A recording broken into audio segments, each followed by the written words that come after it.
মুম্বাইয়ে এক মারওয়ারি ছিল হিন্দু। সেই হিন্দু প্রতি বছর যাকাত আদায় করত। হিন্দু কি করত? যাকাত আদায় করত। তার বন্ধু একজন পরিচিত মুসলমান, সে জিজ্ঞাসা করে, তুমি হিন্দু মানুষ, তুমি কেন যাকাত আদায় করো? যাকাত তো আমাদের বিধান, আমরা আদায় করি, তুমি কেন আদায় করো? ওই মারওয়ারি বলে যে আমি যে যাকাতের মধ্যে কি পেয়েছি তা কাউকে আজ পর্যন্ত বলি নাই, তোমাকে বলি। তুমি আমার বন্ধু মানুষ, এই জন্য তোমাকে বলছি। আমার এই বিশাল ব্যবসা, এই মালগুলো আমি সমুদ্র দূরের দেশের থেকে নিয়ে আসি। কয়েক বছর পর পর জাহাজ ডুবি হয়ে যায়, জলদস্যুর ছিনতাই কবলে পড়ে সমস্ত মাল ধ্বংস হয়ে যায়। আমি যখন জানতে পারলাম যে মুসলমানেরা যাকাত আদায় করে, তাদের গরু, তাদের খোদা ওই যাকাত আদায় করার কারণে নিজের সংরক্ষণে নিয়ে নেয়, ফেরেশতা নিযুক্ত করে দেয়।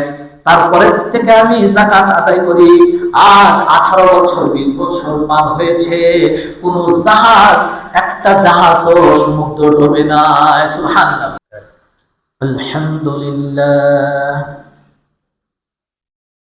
الحمد لله نحمده ونستعينه ونستغفره ونؤمن به ونتوكل عليه ونعوذ بالله من شرور أنفسنا ومن سيئات أعمالنا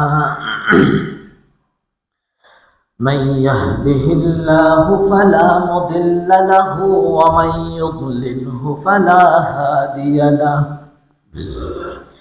ونشهد أن لا إله إلا الله وحده لا شريك له ونشهد أن سيدنا ونبينا وشفيعنا وحبيبنا ومولانا محمد صلى الله عليه وعلى آله وأصحابه وأزواجه وذرياته وسلم تسليما كثيرا كثيرا. أما بعد، فأعوذ بالله من الشيطان الرجيم.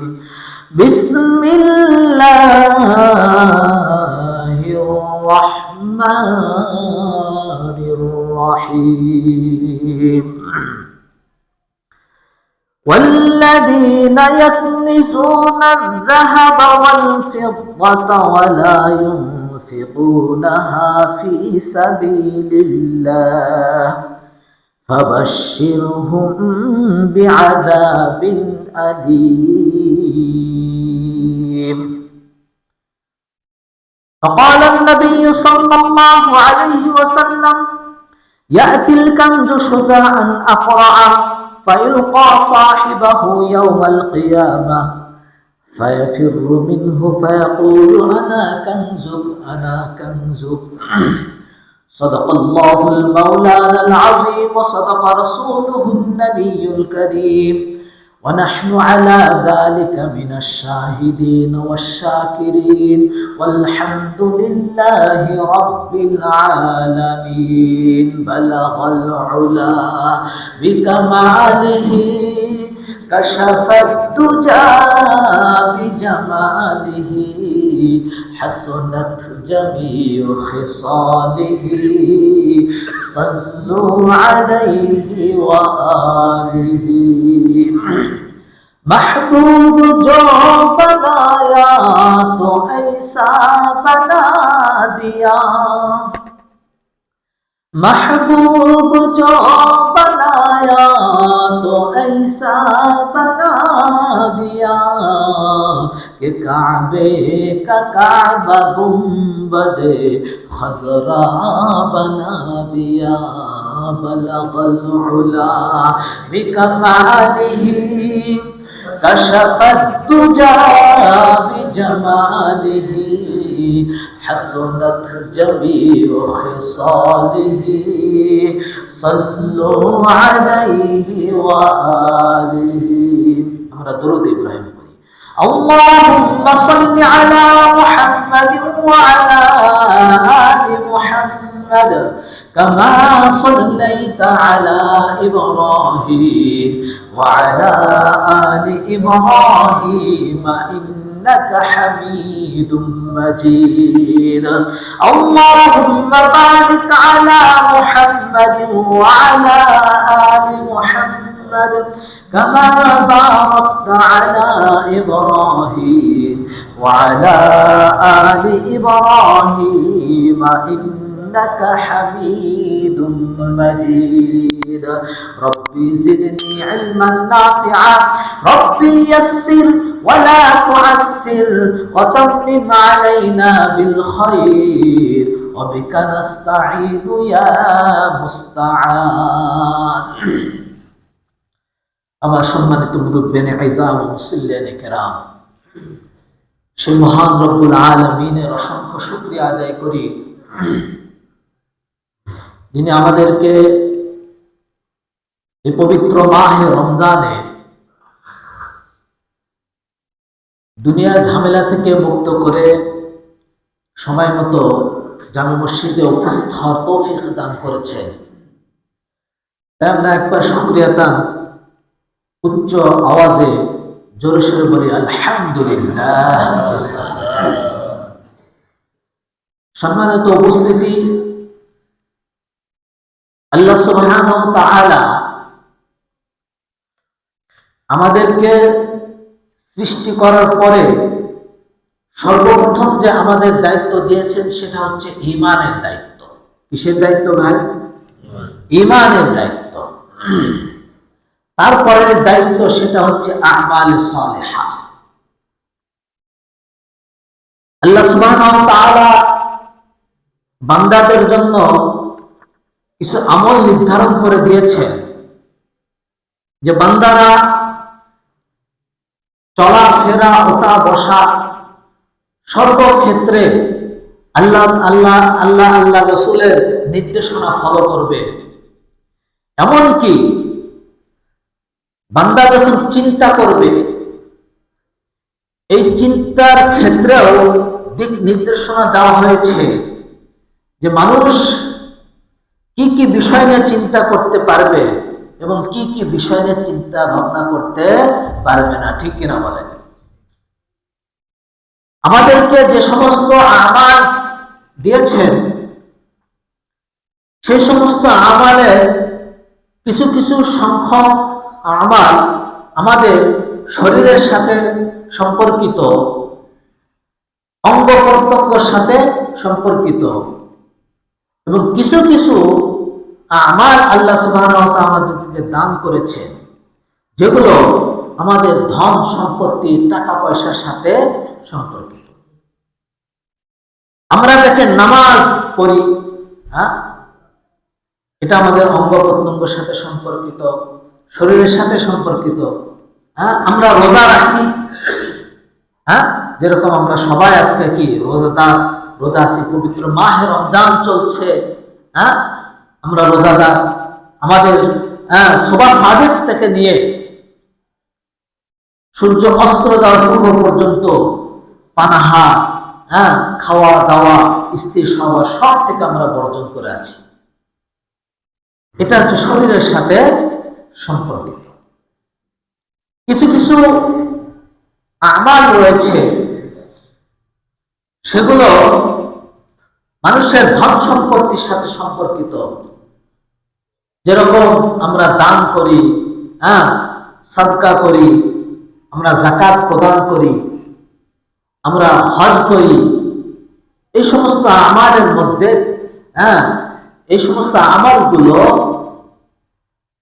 মানুষের ধন সম্পত্তির সাথে সম্পর্কিত।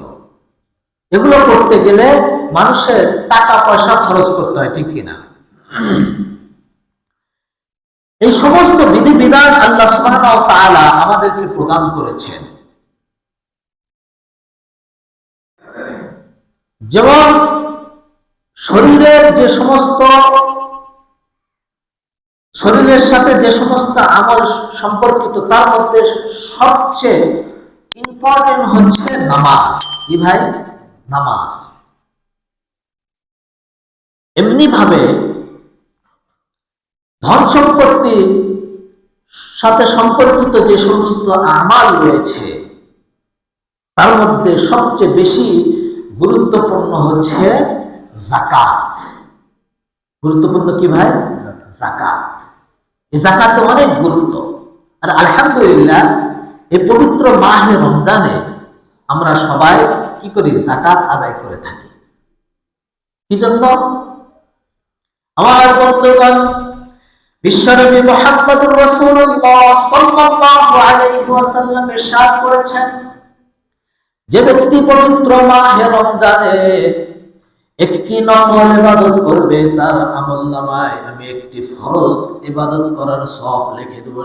সুবহানাল্লাহ। আর বান্দা যখন এই পবিত্র মাহে রমজানে একটি ফরজ আদায় করবে তার আমলনামায় একটি দুইটি ফরজ নয় ৭০টি ফরজ আদায় করলে যে সওয়াব, সেই সওয়াব বান্দার আমলনামায় আমি লিখে দেব। সুবহানাল্লাহ। একটা নফল ইবাদত করলে একটা ফরজের সমতুল্য। আপনি পুরো জিন্দেগি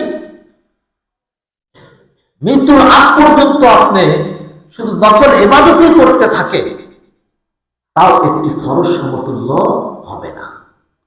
তাহলে এই নফল এবং ফরজের ব্যবধানটা বোঝেন যে কতটুকু। এই পবিত্র মাহে রমজানের ওসিলায় আল্লাহ সুবহানাহু ওয়া তাআলা একটি নফল ইবাদত ফরজ সমতুল্য করে দিয়েছে। আর একটি ফরজ, এটা ৭০টি ফরজ। তাহলে একজন বান্দা যদি পবিত্র মাহে রমজানে একটি ফরজ আদায় করে, তাহলে সে ৭০ বছর যদি বেঁচে থেকে ওই ফরজটা আদায় করতে প্রতি বছর, তাহলে তার এই এক বছরে আমল করলে সেই সমস্ত সওয়াব তার আমলনামায় লেখা হয়। সুবহানাল্লাহ। এই জন্য বান্দারা যাকাত যে আমলটি ফরজ, এই আমলটি এই পবিত্র মাহে রমজানেই করে। এই যাকাত আদায় করে পবিত্র মাহে রমজান। কেন? এই জন্য, এই আশায় যে এক বছরের যাকাত আদায় করলে আমার আমলনামায় যেন ৭০ বছর যাকাত আদায় করলে যে সওয়াব, সেই সওয়াব লেখা হয়, এই আশায়। ঠিক কিনা বলে? এই জন্য আমার বন্ধুগণ, যাকাতের গুরুত্ব অনেক বেশি দেওয়া হয়েছে। যখন বিশ্বনবী মুহাম্মদ রাসূলুল্লাহ সাল্লাল্লাহু আলাইহি ওয়াসাল্লাম সাহাবায়ে কেরাম রাদিয়াল্লাহু তাআলা আলাইহিম আজমাইনকে জিহাদে প্রেরণ করতেন, সেই সময় বলে দিতেন যে সর্বপ্রথমে ঈমানের দাওয়াত দেবে, তারপরে নামাজ, তারপরে যাকাত। এই তিনটা যদি সে মেনে নেয়, তাদের সাথে আর কোনো যুদ্ধ হবে না, জিহাদ হবে না। ঠিক কিনা বলে? তাহলে দেখেন, ঈমান এবং নামাজের পরেই যে গুরুত্ব, এটা কার দেওয়া হয়েছে? যাকাতের দেওয়া হয়েছে। কিন্তু আমরা এই যাকাতের গুরুত্ব দেই না। আমার বন্ধুগণ,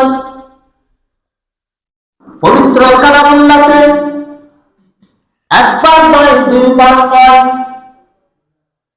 ৩২ বার এইরকম জায়গায় বর্ণনা করা হয়েছে যেখানে নামাজের সাথে সাথে যাকাতের ওয়া আকিমুস সালাতা ওয়া আতুজ যাকাহ, সুবহানাল্লাহ, যেখানে নামাজের আলোচনা হয়েছে সেখানে যাকাতের আলোচনা হয়েছে, বান্দাদেরকে বোঝানোর জন্য যে নামাজকে শুধু গুরুত্ব দাও, কিন্তু যাকাতকেও ওইভাবেই গুরুত্ব দিতে হবে। সুবহানাল্লাহ পড়ি। আমরা নামাজের প্রচুর গুরুত্ব দেই, কিন্তু আমরা কি করি না? যাকাতের গুরুত্ব দেই না। আমরা নামাজ ৫ ওয়াক্ত জামাতের সাথে আদায় করার চেষ্টা করি। এক ওয়াক্তের নামাজ যদি আমাদের থেকে ছুটে যায়, তাহলে অনেক আফসোস হয়, কাজা করার চেষ্টা করি। কিন্তু যাকাতের ক্ষেত্রে এইরকম আমরা করি না। যাকাতের ক্ষেত্রে আমরা শুধু তাল বাহানা করি। ঠিক কিনা বলে? কিন্তু বিশ্বাস করবেন যে কোরআনের মধ্যে যাকাতের না দেওয়ার শাস্তি যেভাবে বিস্তারিত বর্ণনা করা হয়েছে, নামাজ ছেড়ে দেওয়ার শাস্তি ওইভাবে বিস্তারিত বর্ণনা করা হয় নাই। আল্লাহ তাআলা জানে যে মানুষ খাটনি করতে তো রাজি আছে, কিন্তু এক পয়সা আল্লাহর রাস্তায় খরচ করবে এটা তার জন্য পাহাড় সমতুল্য, ঠিক কিনা বলেন? আমার বন্ধুগণ, আল্লাহ সুবহানাহু ওয়া তাআলা কোরআনের মধ্যে ঘোষণা করেন, ওয়াল্লাযীনা ইয়াকনিজুনা আয-যাহাবা ওয়াল ফিদ্দাতা ওয়া লা ইউনফিকুনাহা ফী সাবিলিল্লাহ ফাবাশশিরহুম বিআযাবিন আলীম। আল্লাহ সুবহানাহু ওয়া তাআলা এই আয়াতের মধ্যে বর্ণনা করেন যে সমস্ত ব্যক্তিরা যারা সোনা রূপা টাকা পয়সা ধন দৌলত জমা করে এবং আল্লাহ তাআলার রাস্তায় খরচ করে না, তাদেরকে আপনি কঠিন আযাব, কঠিন শাস্তির সুখবর দিন। কিসের সুখবর? কঠিন শাস্তি। কঠিন শাস্তি কি সুখবর হয়? এটা ব্যঙ্গ করে বলা হয়েছে, বুঝানোর জন্য যে কি যে কঠিন শাস্তি, এটা বর্ণনা করে শেষ করা যাবে না, এত কঠিন শাস্তি। ফাবাশশিরহুম বিআযাবিন আলীম। আমার বন্ধুগণ, এক সিম্পল আল্লাহ সুবহানাহু ওয়া তাআলা কোরআনের মধ্যে বর্ণনা করেছেন কি রকম কঠিন শাস্তি। ইয়াউমা ইউহমা আলাইহা ফি নারি জাহান্নামা ফাতুকওয়া বিহা জিবাহুহুম ওয়া জুনুবুহুম ওয়া যুহুরুহুম হাযা মা কানাজতুম লিআনফুসিকুম ফাযুকু মা কুনতুম তাকনিজুন। আল্লাহ তাআলা শাস্তির সম্পর্কে বিস্তারিত আলোচনা করেছেন। যদি কোনো ব্যক্তি যাকাত খরচ হওয়া সত্ত্বেও যাকাত আদায় করে না, এইরকম ব্যক্তি সম্পর্কে সিম্পল আযাব শাস্তির কথা বর্ণনা করেছেন এই আয়াতে। আল্লাহ সুবহানাহু ওয়া তাআলা বলেন, কিয়ামতের দিন তার সমস্ত সম্পত্তিকে তামার বা অন্য কিছু এইরকম যেগুলো অতি গরম হয় জাহান্নামের আগুনে দগ্ধ করা হবে, জাহান্নামের আগুনে অতি গরম করা হবে এবং ওই সম্পত্তি নিয়ে তার কপালে ছ্যাদ দেওয়া হবে, তার পিঠে তার পাঁজরে ছ্যাদ দেওয়া হবে এবং বলা হবে এই সম্পত্তি সেই সম্পত্তি যে সম্পত্তি তুমি কামাই করেছো কিন্তু এর যাকাত আদায় করো নাই, এই সম্পত্তির স্বাদ তুমি গ্রহণ করো। নাউযুবিল্লাহ। তাহলে দেখেন আমরা সম্পত্তি অনেক কামাই করি, আমাদের চিন্তা ভাবনা এইরকম যে আমি যদি সম্পত্তি কামাই না করি, আমি যদি সম্পত্তি জমা না করি, আমার সন্তানেরা না খেয়ে মারা যাবে, আমার স্ত্রী আমার পরিবার পরিজন না খেয়ে মারা যাবে, এইরকম আমাদের চিন্তা ভাবনা। কিন্তু ওমা মিন দাব্বাতিন ফিল আরদি ইল্লা আলাল্লাহি রিজকুহা। আল্লাহ তাআলা কোরআনের মধ্যে ঘোষণা করেন পৃথিবীর মধ্যে যত জানদার প্রাণী রয়েছে, যার মধ্যে জীবন রয়েছে, তার রিজিকের জিম্মায় আমি নিজেই নিয়ে নিলাম। সুবহানাল্লাহ। যখন আল্লাহ তাআলা ওয়াদা করছেন যে আমি রিজিকের সমস্ত ব্যবস্থা আমি বান্দাদেরকে করে দিয়েছি, আমি জিম্মাদার, তাহলে একজন বাড়ির কর্তা কিভাবে এটা ভাবনা চিন্তা করতে পারে যে সে কামাই করে নিয়ে আসা খিলাচ্ছে? তার রিজিক তো আল্লাহ তাআলা নির্ধারণ করে দিয়েছে, বরং তোমার রিজিক দিয়েছে ওই তোমার পরিবারের জন্য, ঠিক কিনা বলে? এই জন্য এরকম চিন্তা ভাবনা করা যাবে না যে আমার সন্তানেরা আমার পরিবার পরিজনরা না খেয়ে থাকবে। এই জন্য আমরা অনেক অনেক সম্পত্তি একত্রিত করি কিন্তু তার যাকাত আমরা আদায় করি না। এই জন্য এদের যদি কমে যায়, কি খাবে আমার সন্তানেরা, আমার স্ত্রী সন্তানেরা কি খাবে? এটা শয়তানের ওয়াসওয়াসা, শয়তানের এইভাবে মানুষকে শয়তান ধোঁকা দেয়। এই জন্য এই সমস্ত কিছু মাথার থেকে বাইর করে দিতে হবে এবং শাস্তির দিকে খেয়াল করতে হবে আল্লাহ তাআলা কি রকম শাস্তির কথা বলেছে। আমার বন্ধুগণ, শুধু কোরআনে নয়, হাদিসেও আল্লাহর হাবিব সাল্লাল্লাহু আলাইহি ওয়াসাল্লাম ওই সমস্ত ব্যক্তির শাস্তি সম্পর্কে বিস্তারিত আলোচনা করেছেন যারা যাকাত ফরজ হয়েছে কিন্তু যাকাত আদায় করে না। হাদিসের মধ্যে আসছে ইয়াতিল কানজু শুজাআন আকরা ফায়ুলকা সাহিবাহু ইয়াওমাল কিয়ামাতি ফায়াফিরু মিনহু ফায়াকুলু আনা কানজুক। আল্লাহর হাবিব সাল্লাল্লাহু আলাইহি ওয়াসাল্লাম ইরশাদ করেছেন, কিয়ামতের দিন যে ব্যক্তি যাকাত আদায় করে নাই তার সম্পত্তি কিয়ামতের দিন একত্রিত করে দেওয়া হবে এবং ওই সম্পত্তিকে সাপে বিষাক্ত বিষাধর সাপে পরিণত করা হবে। কি রকম সাপ? আকরা। কি শব্দ ব্যবহার করা হয়েছে? আকরা। এই সাপটি এমন সাপ, আরবি শব্দ আকরা, কিন্তু আহলে জুবান সৌদি আরব আরবি লোকেরা সবচেয়ে বিষধর সাপ, সবচেয়ে বিষাক্ত সাপকে বলা হয় তারা আকরা। এমন সাপ যে তার বিষের কারণে তার মাথা ন্যাড়া, গাঞ্জা, মাথার কোনো পশম চুল থাকে না বিষের তীব্রতার কারণে, এবং তার কপালে দুটো, হাদিসের মধ্যে আসে, দুটো কালো দাগ আছে। কি আছে? দাগ আছে। এটা কি করবে আমার বন্ধুগণ? তার সম্পত্তিকে এরকম বিষাক্ত বিষধরের সাপে পরিণত করবে এবং তার গলায় পেঁচে দেওয়া হবে। ওই সাপ তার চোয়ালকে এইভাবে ধরবে এবং বলবে যে যখন তাকে এইভাবে ধরবে সে ছোটাছুটি করতে থাকবে, পালাতে শুরু করবে, এই দিক থেকে ওই দিক ছুটতে শুরু করবে। তখন ওই সাপ চিৎকার করে বলবে, ঘাবড়ায় না, ভয় করার কোনো কারণ নেই, আমি আর কেউ নয়, আমি তোমার ওই সম্পত্তি, যে সম্পত্তি তুমি একত্রিত করেছো, জড়ো করেছো, কিন্তু তার যাকাত আদায় করো নাই। এবং তাকে দংশন করতে থাকবে, তার চলকে চাপাতে থাকবে। কত কঠিন শাস্তি! সব মানুষের মধ্যে যে সমস্ত সে ময়দানে আপনার আত্মীয় স্বজন, আপনার পাড়া প্রতিবেশী, এখন যারা আমরা মসজিদে আসছি, আমরা সবাই দেখতে থাকবো যে এই ব্যক্তি যাকাত আদায় করে নাই, তার সাথে এই ব্যবহার করা হচ্ছে। তাকে ভালো লাগবে? বলেন নাই? এই জন্য ভাই, যাকাত আমাদের উপর ফরজ করা হয়েছে। যাকাত অবশ্যই আমাদেরকে আদায় করতে হবে।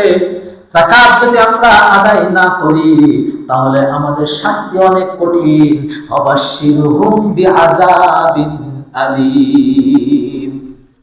সুখবর দেওয়া হয়েছে, যে সুখবর দিয়ে দাও যে তাদের কি কঠিন এবং দর্দনাক কঠিন শাস্তির সম্মুখীন। আরো আশ্চর্য হবে এই কথাই হাদিস শুনলে। আব্দুল্লাহ ইবনে মাসউদ রাদিয়াল্লাহু তাআলা আনহু রিওয়ায়াত, যে আল্লাহ সুবহানাহু ওয়া তাআলা, আল্লাহ হাবিব সাল্লাল্লাহু আলাইহি ওয়াসাল্লাম আমাদেরকে হুকুম দিতেন যে নামাজ আদায় করো, নামাজ পড়ো, নামাজ কায়েম করো, যাকাত আদায় করো, এবং বলছেন যে যে ব্যক্তি যাকাত আদায় করে না, ফালা সালাত লাহু, তার নামাজ আদায় হয় না। নাউযুবিল্লাহ। কোথাও লেখা নাই যে যাকাত আদায় না করলে নামাজ হয় না, নামাজ আদায় না করলে যাকাত হয় না, এরকম কোথাও নেই। কিন্তু হাদিসের মধ্যে স্পষ্ট, কোন ব্যক্তি যদি যাকাত আদায় না করে তাহলে তার নামাজ হয় না, নামাজ আল্লাহর দরবারে কবুল হয় না। তো যাকাতের গুরুত্ব কত বেশি দেওয়া হয়েছে। এমনি হযরত আবু বকর সিদ্দিক রাদিয়াল্লাহু তাআলা যখন খলিফা হন, সেই সময় অনেক মুসলমানের কম যাকাত দিতে অস্বীকার করে। তখন তাদের সম্পর্কে, মুসলমান হওয়া সত্ত্বেও তাদের সম্পর্কে জিহাদের ঘোষণা দেয়। তাহলে কত উচ্চ পর্যায়ে আমল, কিন্তু আমরা এটাকে নজরআন্দাজ করে ছেড়ে দেয়। আমাদের মনের মধ্যে এরকম ধারণা মাথার ঘাম পায়ে ফেলে সম্পত্তি অর্জন করব, টাকা পয়সা অর্জন করব, এটা কেন আবার খরচ করতে হবে? ঠিক কিনা বলেন? কিন্তু আমার বন্ধুগণ, একটুখানি যদি চিন্তা করে দেখতেন যে এই যে আমি একটা টাকা অর্জন করলাম, এই টাকা কি আমার বাহুবল অর্জন করেছি না আল্লাহ সুবহানাহু ওয়া তাআলা আমাদেরকে দিয়েছেন? আল্লাহ তাআলা কোরআন করতে বলেন, وَأَنفِقُوا مِمَّا رَزَقْنَاكُمْ। হে বান্দা, আমি তোমাকে যে রিজিক দিয়েছি, যে ধন সম্পত্তি দিয়েছি, যে টাকা পয়সা দিয়েছি, তার মধ্যে থেকে তুমি আমার রাস্তায় খরচ করো। সুবহানাল্লাহ। আল্লাহ তাআলা বলেন, فَإِذَا قُضِيَتِ الصَّلَاةُ فَانتَشِرُوا فِي الْأَرْضِ وَابْتَغُوا مِن فَضْلِ اللَّهِ। যখন নামাজ সম্পূর্ণ করবে, নামাজ আদায় করার পরে জমিনে সরে যাও এবং আল্লাহ তাআলার ফজল এবং অনুগ্রহ সংগ্রহ করতে থাকো, তালাশ করো। দুই জায়গায় দেখেন, প্রথম আয়াতে আমি বলেছি, আল্লাহ তাআলা সুবহানাহু ওয়া তাআলা ঘোষণা করেছেন যে মিম্মা রাযাকনাকুম, আমি যে রিজিক তোমাকে দান করেছি। এমনি ভাবে এই আয়াতের মধ্যে, সূরা জুমার এই আয়াতের মধ্যে মিন ফাদলিল্লাহ, আল্লাহ তাআলার যে ফজল, অনুগ্রহ তোমাদেরকে যে দান করা হয়েছে, দান করে সেটা খরচ করো আল্লাহর রাস্তায়। এরকম অনেক আয়াত আছে যার দ্বারা প্রমাণিত যে বান্দা যখন একটি টাকা অর্জন করে, একটা পয়সা অর্জন করে, এটাও আল্লাহ তাআলার অনুগ্রহ ছাড়া অর্জন করতে পারে না। সম্পদ দান, দেনের মালিক, দেওয়ার মালিককে আল্লাহ, বান্দা হাজার চেষ্টা করলেও পারবে না। মুফতি তাকি ওসমানী রাহমাতুল্লাহ আলাইহি, উনি ওনার মুফতি তাকি ওসমানী দামাত বরকত এখনো জীবিত আছে, উনি ওনার কিতাবের মধ্যে লেখেন যে ওনার ভাই, ওনার বড় ভাই লাইব্রেরি ইসলামিক কিতাব বিক্রি করতেন। প্রচন্ড বৃষ্টি আসে, চতুর্দিকে পানি আর পানি, থই থই। সকালে দোকান খুলে বসে থেকে চিন্তা ভাবনা করে, এই বৃষ্টির মধ্যে, থামার মতো বৃষ্টি নয়, কে আসবে, কে এই ক্রয় করবে, আজকে কি আমার অর্জন হবে? বিশ্বাস করবেন, একজন পাইকারি ওখানে আসে, ওই দোকানে আসে, এত পরিমাণ বই ক্রয় করলো, তার এত লাভ হলো যে অন্য দিনে এইরকম লাভ হয়নি। সুবহানাল্লাহ। রিজিক দাতা কে? আল্লাহ সুবহানাহু ওয়া তাআলা। আপনি যেভাবেই থাকেন না কেন, আল্লাহ তাআলা রিজিক পৌঁছায়। টাকা পয়সা আল্লাহ সুবহানাহু ওয়া তাআলা আমাদেরকে পৌঁছায়। আমরা নিজের বুদ্ধিতে এটাকে অর্জন করতে পারবো না, নিজের বাহুবলে আমরা অর্জন করতে পারবো না। যদি তাই হতো, সবচেয়ে বেশি যা শক্তি, যে কুস্তিগীর, যে লড়াই যুদ্ধ করতে পারে, সেই সবচেয়ে দুনিয়ার মধ্যে বড় লোক হতো। ঠিক কিনা বলেন? যদি বুদ্ধি খেটে যদি করতো, তাহলে সেই সবচেয়ে বড় লোক হতো। কিন্তু আমরা দেখতে পাই কি, যে যারা সইতা পর্যন্ত করতে পারে না, তারা টাকার গদিতে বসে আছে। ঠিক কিনা বলেন? এই জন্য একজন কবি তার কবিতায় লিখেছেন, কাম আকিলিন আকিলিন আয়াত মাদাহিবুহু ওয়া কাম জাহিলিন জাহিলিন তালকাহু মারদুকা ওয়া হাযাল্লাযী তারাকাল আরহাম হাইরাতান وصير العالم النحرير زنديقا। কত বড় বড় সার্টিফিকেট ধারী, এই পাস সেই পাস বন করে ঘুরে বেড়াচ্ছে, কিন্তু সে চাকরির অভাবে খাদ্য পর্যন্ত পাচ্ছে না। আর যারা জাহিল, মূর্খ, সই করতে পারে না, টিপ দেয়, এইরকম ব্যক্তি টাকার গদির বসে আছে।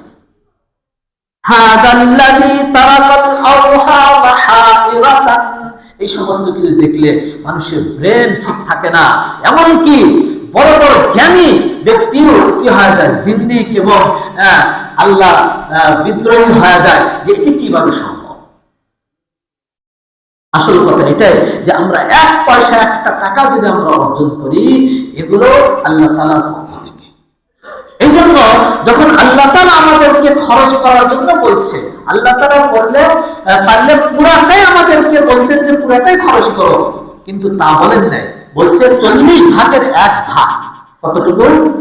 তাও বছরে একবার, তাও বিশেষ বিশেষ সম্পত্তি, সব সম্পত্তির উপর নয়। আমি এগুলো বিস্তারিত আগামী সপ্তাহে বর্ণনা করব এবং তাই আমি হিসাব বাই করে দেখাবো কিভাবে যাকাত, কিভাবে যাকাত বাই করতে হয়। আপনারা একটা যাকাতের সম্পর্কে আলেম হয়ে যাবেন ইনশাআল্লাহ। আমার বন্ধুগণ, যাকাত দিলে এই যে 40 ভাগে 1 ভাগ দিলে টাকা পয়সা কমে না। টাকা পয়সা কি করে না? আমরা দেখি যে হাইরে 40 লক্ষর মধ্যে থেকে 1 লক্ষ বাইরে গেল, 39 হয়ে কমে গেল, কিন্তু তা না।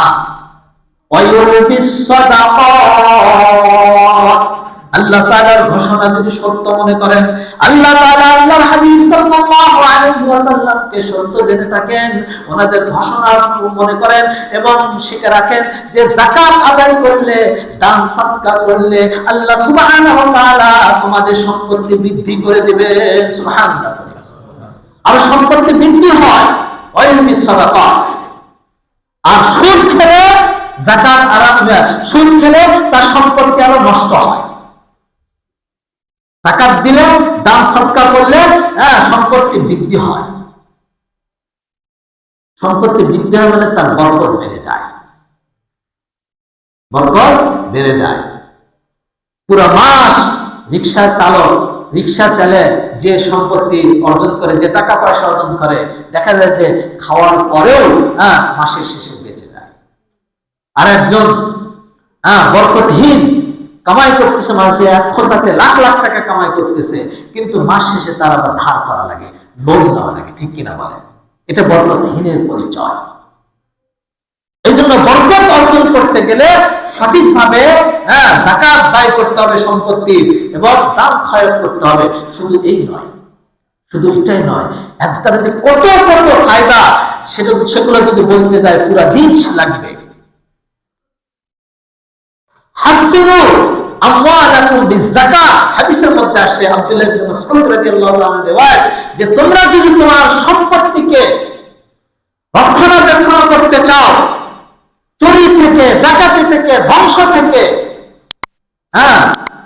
চিন্তায় থেকে, তাহলে তোমরা যাকাত আদায় করো। সুবহানাল্লাহ। যখনই তুমি যাকাত আদায় করলে সঙ্গে সঙ্গে এই সম্পত্তির রক্ষণাবেক্ষণের জন্য আল্লাহ সুবহানাহু ওয়া তাআলা হাজার হাজার ফেরেশতা নিযুক্ত করে দেন। সুবহানাল্লাহ। আমি তার বাস্তব প্রমাণ। আমি আমার স্কুটি, আমার বাইক 2018 সালে কিনছি। আমি প্রতি বছর এই বাইকের যাকাত আদায় করি। আমার স্পিড ছিল 12 থেকে আমি আসতেছিলাম, স্পিড ছিল 60-এর ঊর্ধ্বে। এক ছিনতাইকারী আমার পিছে নেয়, কোন ধুধু এলাকা, সে সময় কেবল নতুন রাস্তা, নতুন ফ্লাইওভার হয়েছিল, ফ্লাইওভার পরেই আমার উপর হামলা করে, নেওয়ার জন্য ফেলে দেয়, পিছের থেকে লাঠি মেরে 2জন ফেলে দেয় যে নিবে, কিন্তু আল্লাহ কি কাম, তারা নিতে পারে নাই। ভাবছি যে আমার বাইক একবার তসতস হয়ে যাবে, কিন্তু শুধু 2-3 জায়গায় আসর খেয়েছে, কোনো ক্ষতি হয় নাই। আমার ছালপাল উঠেছে, রক্ত প্রবাহ হয়েছে, কিন্তু বাইকের কোনো ক্ষতিও হয় না। দেখেন, আমার বাস্তব নিজের ঘটনা বললাম। এমনি এরকম অহরহ ঘটনা হয়েছে। আল্লাহ সুবহানাহু ওয়া তাআলা এই সমস্ত সম্পত্তি নিজে নিয়ে নেয়। আমার বন্ধুগণ, হিন্দুস্তানে মুম্বাইয়ে এক মারওয়ারি ছিল হিন্দু। সেই হিন্দু প্রতি বছর যাকাত আদায় করত। হিন্দু কি করত? যাকাত আদায় করত। তার বন্ধু একজন পরিচিত মুসলমান, সে জিজ্ঞাসা করে, তুমি হিন্দু মানুষ, তুমি কেন যাকাত আদায় করো? যাকাত তো আমাদের বিধান, আমরা আদায় করি, তুমি কেন আদায় করো? ওই মারওয়ারি বলে যে আমি যে যাকাতের মধ্যে কি পেয়েছি তা কাউকে আজ পর্যন্ত বলি নাই, তোমাকে বলি। তুমি আমার বন্ধু মানুষ, এই জন্য তোমাকে বলছি। আমার এই বিশাল ব্যবসা, এই মালগুলো আমি সমুদ্র দূরের দেশের থেকে নিয়ে আসি। কয়েক বছর পর পর জাহাজ ডুবি হয়ে যায়, জলদস্যুর চিন্তায় কবলে পড়ে সমস্ত মাল ধ্বংস হয়ে যায়। আমি যখন জানতে পারলাম যে মুসলমানেরা যাকাত আদায় করে, তাদের প্রভু, তাদের খোদা ওই যাকাত আদায় করার কারণে নিজের সংরক্ষণে নিয়ে নেয়, ফেরেশতা নিযুক্ত করে দেয়। তারপরে থেকে আমি যাকাত আদায় করি। আর 18 বছর 20 বছর পার হয়েছে, কোন জাহাজ, একটা জাহাজও সমুদ্র ডোবে না। সুবহানাল্লাহ। যদি হিন্দুর যদি এরকম বিশ্বাস হতে পারে, তাহলে আমাদের বিশ্বাস হবে না কেন বলেন? আপনার যে সম্পত্তির উপর আপনার যে এটা ধ্বংস হবে, কিন্তু এটা জায়েজ উপার্জন হতে হবে। হারাম উপার্জনের সম্পত্তিকে আপনি যাকাত দিয়া হেফাজত করতে পারবেন না, ওটা আল্লাহ তাআলা বাই করে দিবেন, ওটার জন্য আপনার শাস্তি হবে। হালাল উপার্জনের কথা বলতেছি, যে হালাল উপার্জন করার পর একটা যাকাত দিয়া দেখেন, এবং আমি লিখে দেব কোরআন হাদিসের কথা, এটা কোনো মিথ্যা হতে পারে না, ওই সম্পত্তি আপনি সংরক্ষণ করতে পারবেন। তাই ওটা যাকাতের যোগ্য সম্পদ হোক আর না হোক, আপনি হেফাজতের নিয়তে দিয়া দেখেন 40 ভাগের 1 ভাগ, দেখবেন যে ওটা আপনি হেফাজতে চলে আসছে 1 বছরের জন্য। আবার পরের বছর দিলেন, আবার অনেক লম্বা চড়া আলোচনা ইনশাআল্লাহ আগামী সপ্তাহ অবশ্যই থাকবে। আমরা শিখবো যে কিভাবে যাকাত আদায় করতে হয়, কতটুকু সম্পত্তির উপর যাকাত আদায় হয়, কি কি সম্পত্তির উপর যাকাত আদায় করতে হয়, এই যাকাতের টাকা আমরা কাকে কাকে দিতে পারবো, কাকে দিতে পারবো, বিস্তারিত ইনশাআল্লাহ আলোচনা করব। আল্লাহ তাআলা আমাদের তৌফিক দান করুন। আমিন। ওয়া আখিরু দাওয়ানা আলহামদুলিল্লাহি রাব্বিল আলামিন। আমরা